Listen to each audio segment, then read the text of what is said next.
እንደ ኮራ ሄደ እንደ ተጀነነ ጠጅ ጠጣ ሲሉት ውሃ እየለመነ የተባለለት የዘመናችን ሊጋባው በየነ ዶክተር ደሳለኝ ጫኔ ነው። ለኔ ጥንቅቅ ያለ ጀግና፣ በሆዱ ያልወደቀ ጭንቅላቱ ለሆዱ ያላከራየ እንደ አንዳንድ የህዳር አህዮች ያላከራየ ጭንቅላቱን ጀግና ነው።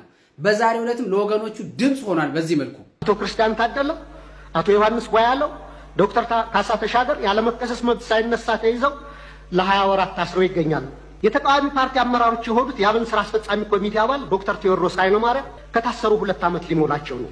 በተመሳሳይ በርካታ የአማራ ጋዜጠኞች እንደ ምሳሌ መስከረም አበራ፣ ገነት አስማማ፣ ጋዜጠኛ ጎበዜ ሲሳይ፣ ጋዜጠኛ አባይ ዘውዱ፣ ጋዜጠኛ ዳዊት በጋሻውና ቴዎድሮስ ንብረት፣ የአማራ ምሁራን የሆኑት ዶክተር ወንዶሰን አሰፋ፣ ረዳት ፕሮፌሰር ሲሳይ ብቸው እንኳን ደስ አለን አማራውያን።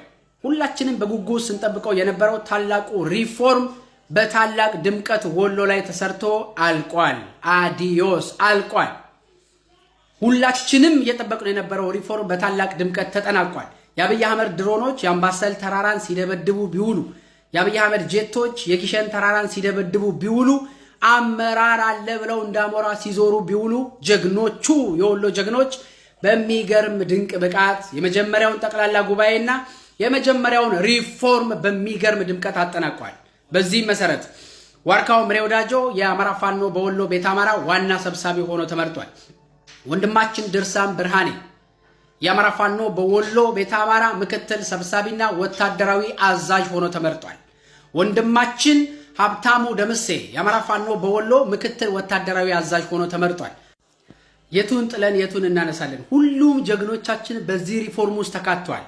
ምንወደው ወንድማችን በለጠ ሸጋው የዘመቻ መምሪያ ኃላፊ ሲሆን ኮሎኔል ፈንታው መኩዬ ደግሞ ምክትል ዘመቻ መምሪያ ኃላፊ ይሆናል። ወንድማችን አበበ ፈንታው የህዝብ ግንኙነቱን ይዟል። እጅግ የምናከብረው ወንድማችን አምሳ አለቃ አደማሊ ወደ አመራርነቱ መጥቷል።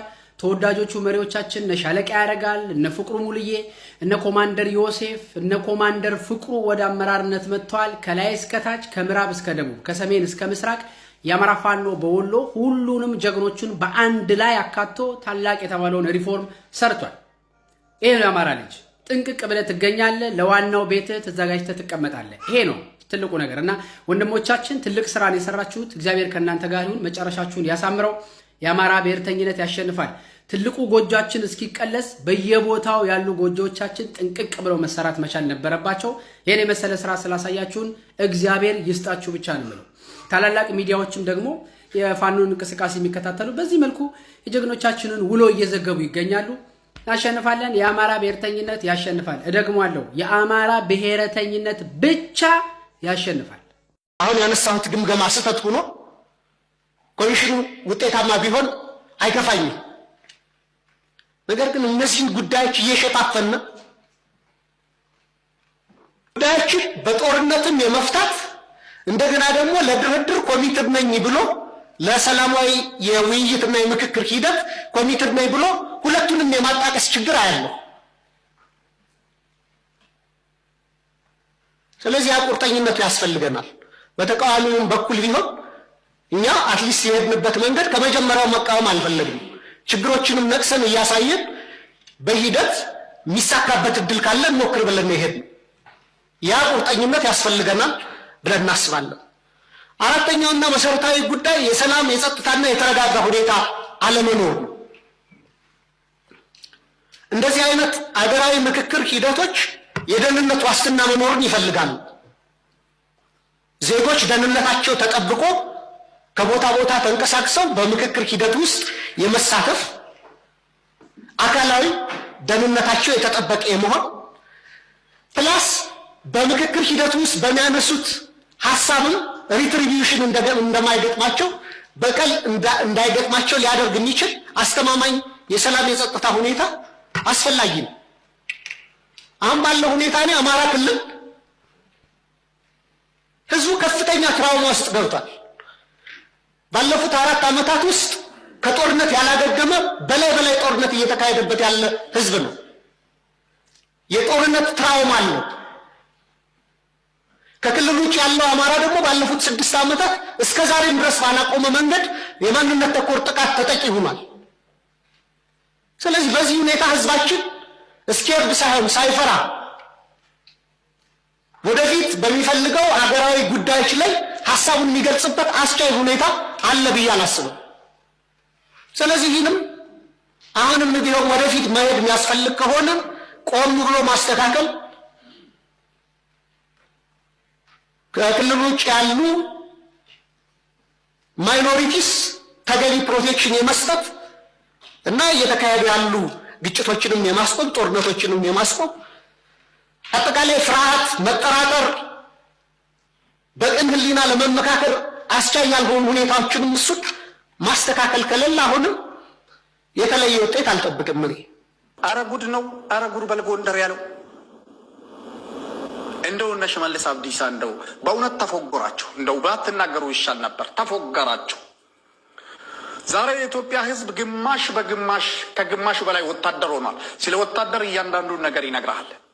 ማንን ነው የምታታልሉ? ማንን ነው የምትሸውዱ?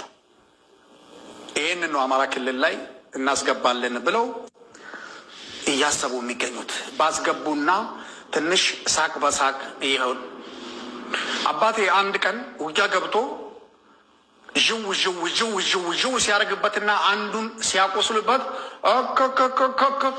አቦ ቦታ ኬኛትን ዋዴ ብሰኒ ዮካን ኢምበርባኑ ነው የሚልልህ። አለቀ። ወደ ቦታችን ይመልሱ፣ እኛ አንፈልግም ይሄንን። በፊትም እኛ ወደ ሰፈር እንገባለን ብለን ነበር፣ እነሱን የለመኑን ይላሉ። ሲያዙ ደግሞ የሚናገሩት ታየኝ። ልክ አሁን እንደ መከላከያው ቢማረኩ የሚናገሩት ነገር ይታየኛል። እኔ እንደዚሁ ጫካ ገብቶ ነበር፣ በኋላ ወደ ቤት ይሄዳል ብሎ መጣ። ከዛም በኋላ በግዳጅ ገባ ይልሃል።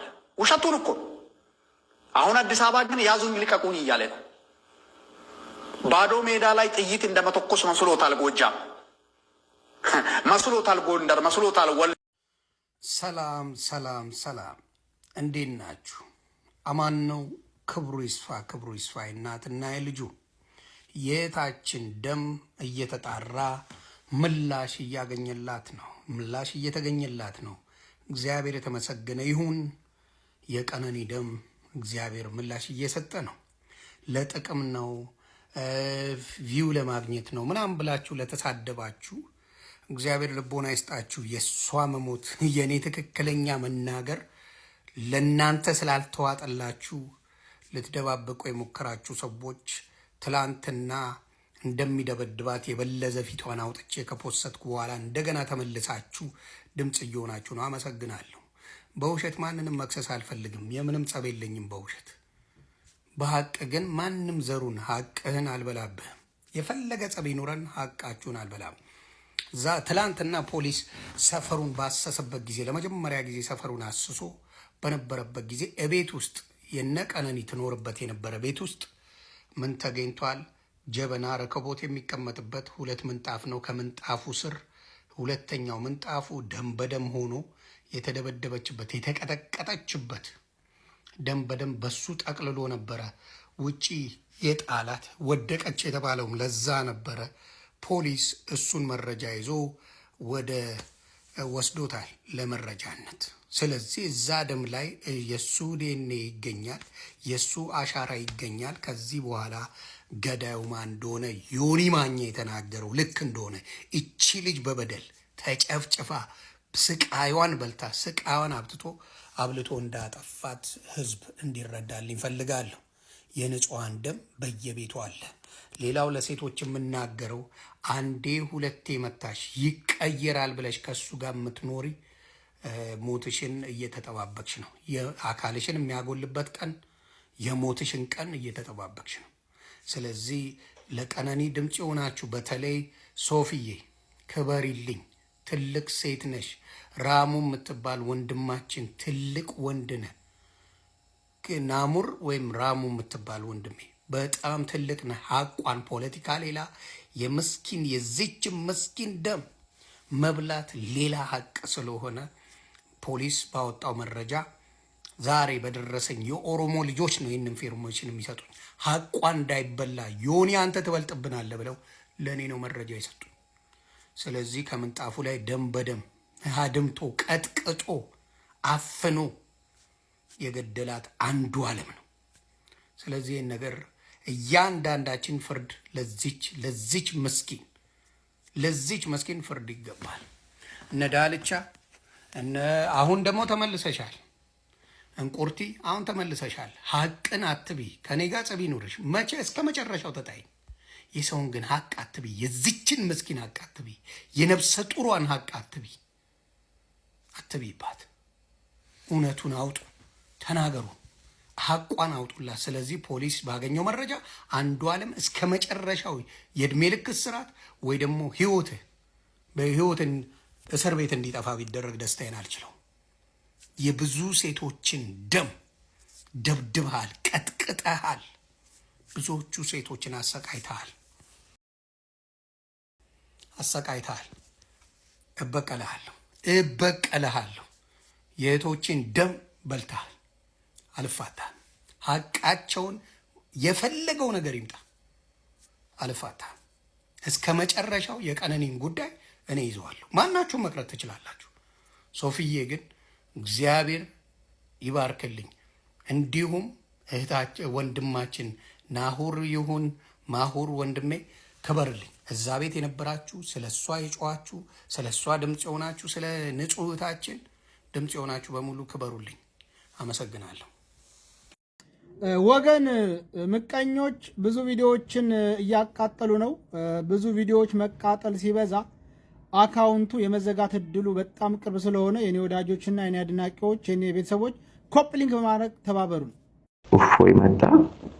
እፎይ ሲመጣ ጥያቄዎች በዙ ማለት በእስልምና ዙሪያ በጣም ብዙ ነገር ማንሳት ጀመረ። የሚናገራቸው እኔ ውሸት ነው እንዳልል ቁርአን ላይ ተፍሲር ባላረግም ሼኮች፣ በጣም ትላልቅ ሼኮች ዱዓ በሚደረግበት ሰዓት ቁጭ ብዬ አዳምጬ የተናገሩኝ ብዙ ነገሮች እሱ መልሶ እየተናገራቸው ነው። እና ደግሞ ቁርአንን ደግሞ ፍቺ ያደረጉ በጣም ትላልቅ ዑለማዎችም አሉ። ከዛም አልፎ ደግሞ ተፍሲር ያደረጉ የፈሰሩትን መልሶ ሲናገር መጨረሻ እኔ እንደውም የምሩን በቃ ከመውደድም አልፎ ራሴ ወደ ለመጠየቅ መሞከር ጀመርኩ። አሁን ከነ ማዳመጥ ጀመርኩ። በስነ ስርዓት ክርስትና ህይወትን አልገባበትም፣ ገና አልተቀበልኩም። ከነ በስነ ስርዓት በቃ ማዳመጥ፣ ከክርስቲያን ልጆች ጋር መገናኘት፣ መዝሙርን ማዳመጥ፣ ተዋህዶ ፕሮግራም የሚካሄዱትን ልጆች መከታተል ጀመርኩ፣ ቀጥታ ማለት ነው። አባ ገብረ ኪዳነ በሰዓቱ እሷን በምትልክልኝ እኔም ደግሞ በሚለቁት ጋር እንደተለቀቀ አያለሁ። ቁጭ ብዬ ማታ ስገባ ቁጭ ብዬ ነው የማየው። እግዚአብሔርን ነው የምልህ። ለዚህ እናቴ ምስክሬ ነች። እናት ነች ሄዷል ብላ እንደማትዋሽ እርግጠኛ ነኝ። ለዚህ እግዚአብሔርን ነው ለሊት ቁጭ ብዬ ከቤት ወጥቼ ዋይፋይ የግቢ ጎረቤት ስላለ የተከራየንበት ቤት ውስጥ ቁጭ ብዬ እስከ 9 ሰዓት እስከ 8 ሰዓት ውጪ ይቀመጣል። ለምን መሰለህ? ቤት ውስጥ ገብቼ ማዳመጥ ከሆነ አለ ለሷ እናቴ ነች እንድትከፋብኝ አልፈልግም ነበር። ወንድሜ ልጆች አሉ ህፃናት እስልምናን ነው እንዲከተሉት የሚፈልጉ ወንድሜ ያን ነገር እንዳይታወቅብኝ ውጪ እስከ 9 ሰዓት ልክ እነሱ ሲመጡ ስክሮል አድርጌ ሌላ ነገር አያለሁ። አባ ገብረ ኪዳን የነሱን ልክ ሰው ሲመጣ ልፍ ሲል ሶማሌ ስለሆነ የተከራየንበት ግቢ ልክ ወደ ውጪ ሲወጡ ሰው ወደ ሽንት ቤት ምናምን ሲመጣ ልፍ አደረግና ሌላ ነገር አያለሁ። ኩሽና ገባለሁ እያልኩኝ መጨረሻ ላይ በቃ አሁን እኔ ደመደምኩ። በቃ ክርስትና መነሳትና ፈልግ አንደኛ ሃይማኖቴን አልደራደርበትም እንጂ፣ ሁለተኛ ደግሞ ቤተሰቦቼ ናቸው። እኔ በቤተሰቦቼ አልደራደርም፣ ጓደኞቼ። ሶስተኛ በሀገሬ አልደራደርም።